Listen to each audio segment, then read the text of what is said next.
Today I've got a very special story to read to you from Just So Stories. Now, because it's quite a long story, I'm just going to read little bits of it and I'm going to tell you the story. This is a story called The First Letter, and it's quite an interesting story. It takes place long ago. Now, it's not a real story. Rudyard Kipling, who wrote The Jungle Book, wrote this story. And it's just a fun story. And it's about a little girl in the Stone Age called Taffy. And she was with her father, whose name is Tegomai, and her mother, who was Teshamai. Now, Taffy went with her daddy, and they went far, far, far walking all the way down to the river to spear some carpfish for dinner. Now, her dad's spear was made out of wood, with a shark's teeth at the end. And just before he had caught any fish at all, he accidentally broke it clean across by jabbing it down too hard on the bottom of the river. Now they were miles and miles from home. Of course they had their lunch with them in a little bag, and Tegomai had forgotten to bring any extra spears. Oh dear, what is he going to do now? Tegomai sits down to try and fix the spear. Taffy says, "But your big black spear is at home. Wouldn't it be so nice if there was some way for us to get it?" I wonder what she's going to do. Just then a stranger man came along the river, but he belonged to a far tribe, the Tawaras, and he did not understand one word of Tegomai's language. He stood on the bank and smiled at Taffy, because he had a little girl daughter of his own at home. Tegomai drew a hank of deer sinews from his little mendy bag and began to mend his spear. "Come here," said Taffy. "Do you know where my mummy lives?" And the stranger man said, being as you know a Tawara, he didn't speak their language at all. "Silly," said Taffy, and she stamped her foot, because she saw a shoal of very large carp going up the river just when her daddy couldn't use a spear. "Don't bother, grown-ups," said Tegomai, so busy with his spear mending that he didn't even turn around and notice the stranger man. Now the stranger man thought, "This is a wonderful child. She stamps her foot at me and she's making faces. She must be the daughter of that noble chief. Is so great he won't even look at me." He didn't realize that the dad was busy trying to fix his spear and didn't realize he was there. "Now," said Taffy, "I want you to go to my mummy because your legs are longer than mine and you won't fall into the beaver swamp. Go to my house and ask for Daddy's other spear, the one with the black handle that hangs over our fireplace." The stranger man thought, "This is a very, very wonderful child. She waves her arms at me and she shouts at me, but I don't understand a word of what she says. But if I don't do what she wants, I greatly fear that haughty chief, the man who turns his back to strangers, might be angry." So he got up and twisted a big flat piece of birch off of a birch tree and gave it to Taffy. He did this to show that his heart was white as the birch bark and that he meant no harm. He came in peace, but Taffy didn't quite understand. She said, "Now I see. You want my mummy's address. Of course. I can't write, but I can draw pictures. Please lend me your shark's tooth necklace so I can scratch with it." The stranger man didn't say anything, so Taffy put up her little hand and pulled at the beautiful bead and seed and shark tooth necklace around his neck. The stranger man thought, "This is a very, very, very wonderful child. The shark's tooth on my necklace is a magic shark's tooth, and I was always told that if anyone touched it, they would immediately swell up and burst. But she doesn't, so she must be very important. I should listen to her." So he gave Taffy the shark's tooth, and she lay down flat on her tummy with her legs in the air, like some people on their drawing room floors when they want to draw pictures. And she said, "Now I'll draw you some pictures. You can look over my shoulder, but you mustn't juggle me. First I'll draw Daddy fishing. It isn't very like him, but Mummy will know, because I've drawn his spear all broken. Well, now I'll draw the other spear that he wants, the black-handled spear. It looks as if it's sticking in Daddy's back, but that's because the shark tooth slipped, and this piece of bark isn't big enough. That's the spear I want you to fetch. So I'll draw a picture myself, explaining to you. My hair doesn't really stand up like the way I've drawn, but it's easier to draw that way. Now I'll draw you. I think you're really nice, really, but I can't make you nice in the picture, so you mustn't be offended. Stranger Man thought, there must be a big battle going to be fought somewhere, and this extraordinary child who takes my magic shark, doesn't burst, is telling me to call all the great chief's tribe to help him. He must be a great chief, because he hasn't noticed me. Look, said Taffy, drawing very hard and rather scratchily and quickly. Now I've drawn you, and I've drawn the spear that Daddy wants into your hand, just to remind you that you're to bring it. Now I'll show you how to find my mummy's address. You go along till you come to 2 trees.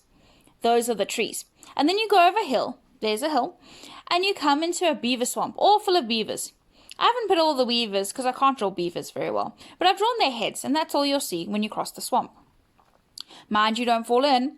Then our cave is just beyond the beaver swamp. It isn't as high as the hills, really, but I can't draw things very small. That's my mummy outside. She is beautiful. She is the most beautiful mummy there ever was. But I just drew it plain. But she'll be pleased, because she likes when I draw. That I can draw. Now, in case you forget, I've drawn the spear that Daddy wants outside our cave. It's inside, really, but you show that picture to my mummy, and she'll give it to you, because I've made her holding up her hands, because I know she'll be so pleased to see you with this nice picture. Isn't it a beautiful picture? And do you understand, or shall I explain again? The strange man looked at the picture and nodded very hard. He said to me, if I do not fetch this giant chief's tribe to help him, he'll be beaten up by his enemies, who are coming up on all sides with spears. Now I see why the great chief hasn't noticed me. Then he turned his back and let the wise and wonderful child draw the terrible picture showing his difficulties. I'll go and get help for him. He raced off into the bushes like the wind, and Taffy sat down most pleased. Now this is the picture she had drawn him. It's not very clear, is it? So let's see what happens next. The stranger man hurried for miles and miles, till quite by accident, because he had no idea where he was supposed to go. He couldn't figure that out from the picture. But he found their cave, and he found Tishimai, Taffy's mother, standing at the door and talking to some other ladies who had come to a primitive lunch. Taffy was very like Tishimai, so he realized that this must be her mother. He was very polite and handed her the birch bark. He had run hard, so he was out of breath, and his legs were scratched with brambles, but he still tried to be polite. As soon as Tishimai saw the picture, she screamed like anything and flew at the stranger man. The other ladies at once knocked him down and sat on him in a long line of 6, while Tishimai pulled his hair. Look at this, she said. He has stuck my Tekamai all full of spears and frightened poor Taffy so their hair stands up on end. And not content with that, he brings me this horrid picture of how it was done. Look! Here's Tekamai with his arm broken. Here's a spear sticking into his back. Here is a man with another man with a spear ready to throw. And here is another man throwing a spear from a cave. And here is a whole pack of people. They were actually the beavers, but she couldn't see that. But they kind of did look like people. Isn't this shocking? Most shocking, said the other Neolithic ladies, and they filled the stranger man's hair with mud, at which he was very surprised. Then they called all the tribes as using their drums, and they said that he had to go and tell them where he'd hidden poor Taffy. By this time, the stranger man, even though he was very polite, was getting a bit annoyed. They had filled his hair with mud. They had rolled him down and up and down on pebbles, and they had sat on him in a line of 6. They had thumped him and bumped him until he could hardly breathe, and he didn't understand their language, but he didn't think they were being very polite to him. So he led them all the way back to the river, and there they found Taffy making daisy chains with flowers, and Tegamai carefully spearing small carp with his mended spear. Wow, you have been quick, said Taffy. But why did you bring so many people? And you have forgotten my dad's spear. There were so many people, all the tribes had gathered. Taffy's dad was quite annoyed, because they had frightened every fish for miles. Tishimai, on the other hand, was very, very happy and rushed down and hugged and kissed Taffy. But the other tribes were not so happy. Explain, explain! Tekamai couldn't believe it. All I did was broke my spear. What is going on? Then they looked at Taffy. What have done to poor stranger man?" she asked them. "You've put mud in his hair, and you've bashed him." "He came with a horrible picture," said the head chief. "A picture that showed you full of spears." Perhaps I'd better explain that picture," Taffy said, who was feeling a little bit uncomfortable. So she showed them the picture and explained that she was showing that this was how the stranger man was supposed to fetch Daddy's spear. There wasn't lots of spears. There was only one spear. I drew it 3 times to make sure that he remembered it. And it isn't stuck into Dad's back. There just wasn't room to draw it. And those aren't people. Those are beavers. I drew them to show him how to get through the swamp. And I think that you've all been very silly because I think it was a good picture. Nobody said anything at all for a very long time, till the head chief laughed. Then the stranger man laughed. Then Tegomai laughed, till he fell flat back onto the bank of the river, and all the tribe started to laugh louder and louder. The only people who didn't laugh were Teshomai and the ladies. They sighed and walked off. Said the head chief. "I think you've got quite a good idea," to Taffy. Taffy said, "I didn't intend to. I only wanted Daddy's spear." "Never mind. It is a great invention, and someday men will call it writing. At present it's only pictures, and as we've seen today, pictures are not always properly understood.